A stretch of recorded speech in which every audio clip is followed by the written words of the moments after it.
Oh man, we got a lot to show off. Forest Temple, completely finished.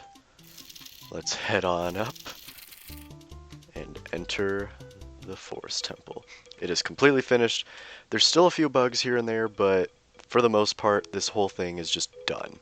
Now, if you want to play this map, there is a link in the description below, but that is an old version, and it's the only one that I'm going to be uploading until the final version. The first and the last version will be free, but if you want to play what's currently available right now, such as the Forest Temple, you have to donate $1. So if you'd like to wait, you can wait until it's free, but that might take a while before this whole thing is finished still. But anyways, let's get right into the new stuff. So we now have keys. Keys were not in any of the child link dungeons, but they are available in adult link dungeons. Next up we have a cutscene. The 4 pose, they are finished. Even got a little sound effect at the end. Elevator is out of commission. If you go up to a torch, Navi says, "Oh, it's gone." What a surprise. Here's another enemy, the Bauble. If you have a shield out, it will stun it, and if you use the hook shot, it will also stun it, giving you the chance to kill it for real. Next up is the Stalfos. Pretty cool. We are in adventure mode, so we can actually try to fight these guys correctly. So they have a shield out. When it is open, they can be hurt. Otherwise, they are invincible. So you gotta wait for the openings. And it can be pretty tough, especially considering I only have 3 hearts, so I might die here. Oh, jeez. You just have to time it really well, and you should be fine. And just about done. It's better to just kind of stay away if you don't have a shield, just because they're pretty slow for the most part. Now to show off the actual locked doors. So if you right click it normally, it says the door is locked, and if you put something that isn't a key into it, it will give it back. If you right click it with the key and just put it in normally, it'll open up the door correctly. Ladders are now also 3D, just because it looks a lot more pleasing in my opinion. Next up is another new thing, which is push blocks. They are now humongous, and if they are against a wall, you can pull them back 1. Same for the small versions too. So we can push this block all the way down here, back over 1, down this hallway, and once we get here, you can pull it back like I said, but let's just hop over here and put it into the correct place. Ladders so that you can actually climb up it.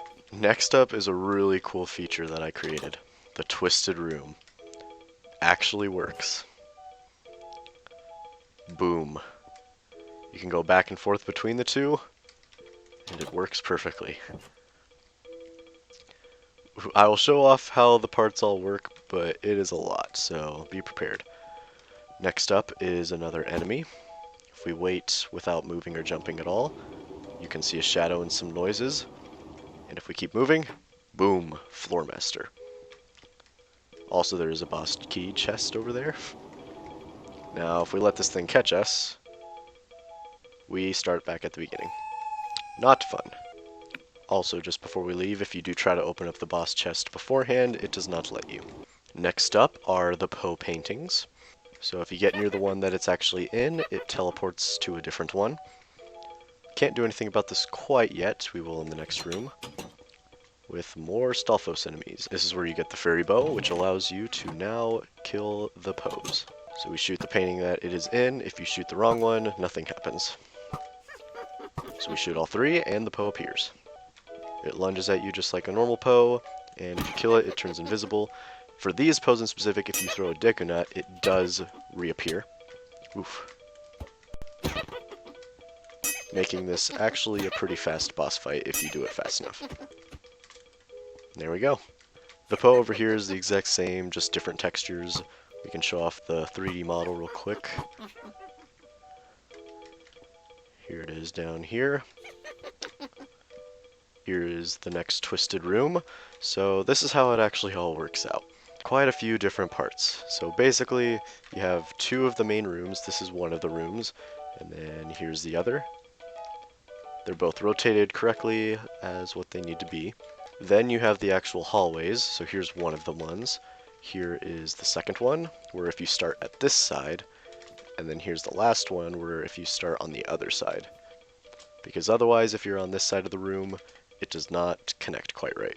Lastly, when you're at the entrance of the Twisted Hall, to give the effect of you twisting around, I made it vertical, that way you can turn the camera this way. Next up is another enemy, the green Bauble. It is invincible normally unless you use your shield, I believe, maybe, or use the hookshot. In which case you can kill it. In this room, I have now made it so that if you shoot an arrow through a torch, it will turn into a fire arrow, giving you the ability to shoot this eye and actually thaw the ice, causing the room to twist. And let's see the effect one more time. Just like that. There's some ladders that are upside down. Ooh, falling ceiling. Boom. Works out pretty well. Oh god, gotta hit the plush plate. If we fall, or if it falls on us, we will start at the beginning of this room. So you want to get to the other side as fast as... Oh! Whew. And you can't jump over it. That's another thing. Alright. Green Poe. So we shoot the painting, and the blocks drop. We're going to do this pretty fast. Actually, I do want to show off how it looks if you mess up. So we have a timer on the side showing us how much time we have left. And if we run out of time, it resets with a little bit more time, I believe. So we're just setting these up for when it resets. It's a little bit different than the normal push blocks just because it would be too easy to put them together if it was the normal type. If you wait too long, as you saw, it does rotate them, making it pretty difficult to put them together correctly. But once they are completely together, it summons the green Poe. Nothing different about that one from the red and blue other than the actual having it appear. After you kill all 3 Poes, the purple one appears in the middle, and we can fight him. So he turns into 4, and whichever one spins is the one that's real. If you shoot a fake one, it just makes a wool noise and disappears, but gives you some arrows. Which one? If you shoot all of the incorrect ones, the real one chases you and then resets. So that's the real one right there. Shoot it and do this a few more times and it'll be dead. Oh, yep, that's a glitch. I'll need to fix that. But once you kill it, the torches are now all here, and you can now take the elevator. And we're at the basement. Not much left. So we can push these little dial type things around to reveal different rooms. And if we go over to here, this is the first pressure plate to unlocking the boss door. There's 3 different pressure plates. They open up different gates. You have to do it in this order, otherwise the other pressure plates are locked. And just gotta push this 2 more times, and we can get the last pressure plate, which will open up that gate there, where the boss key is. Or the boss door is. And here we are. Now, I said that there was a lot. I just realized we forgot to get the boss key. Up the elevator. Shoot this eye. It straightens this twisted room. And now that the room has been straightened, we can now obtain the boss key. Back down the elevator. Okay, back to what I was saying. So you've already seen a bunch of different stuff that's new in this, but now, to be even more surprised.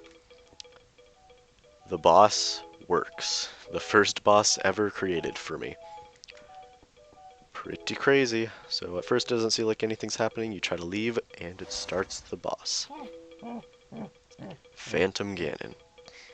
He flies up in the air, goes through the painting. Works very swell. Swell. I was going to say that it's a very smooth transition between the painting and the actual model. It comes out of a different painting every time. Pretty much completely random. If you stand in the middle and hit the lightning, you lose 2 hearts. And to hurt him, once he appears out of the painting, you shoot an arrow, and he goes back in. Do this 3 times and he will enter his 3rd phase, which we'll see in the next hit. I do still need to add boss music. That can come at another time. For now, it's just going to keep playing the Forest Temple music.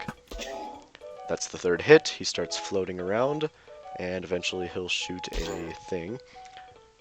It will just go normally, but if we hit it back, we can keep sending it back until eventually he messes up, before hopefully we do. And there we go. And that is pretty much it. We just gotta do that a few more times, and he is done. The more times you hit it, the more of a chance that it will hurt him. It also gets faster though too, so you gotta be pretty careful. There we go. We get some text from Ganondorf himself. And that is it. Get a heart container. That would have been helpful earlier with the Stalfos. And now it's just cutscenes. We get the medallion, which should not have went that far over, but oh well. And the Deku Tree Sprout. Yes. And we are done. You can talk to the Sprout again if you want. He just pretty much repeats what he said before. And that is it. Actually, I just remembered there is one more thing that I finished just recently, which is at the Temple of Time itself. It's going to say that we just found the Master Sword, but it's also going to play this. There we go. Okay, it didn't actually say anything. So we can meet Sheik now and learn the Prelude of Light.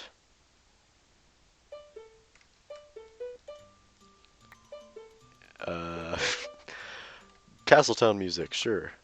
Alright. We learn the Prelude of Light, so we can now teleport here whenever we want.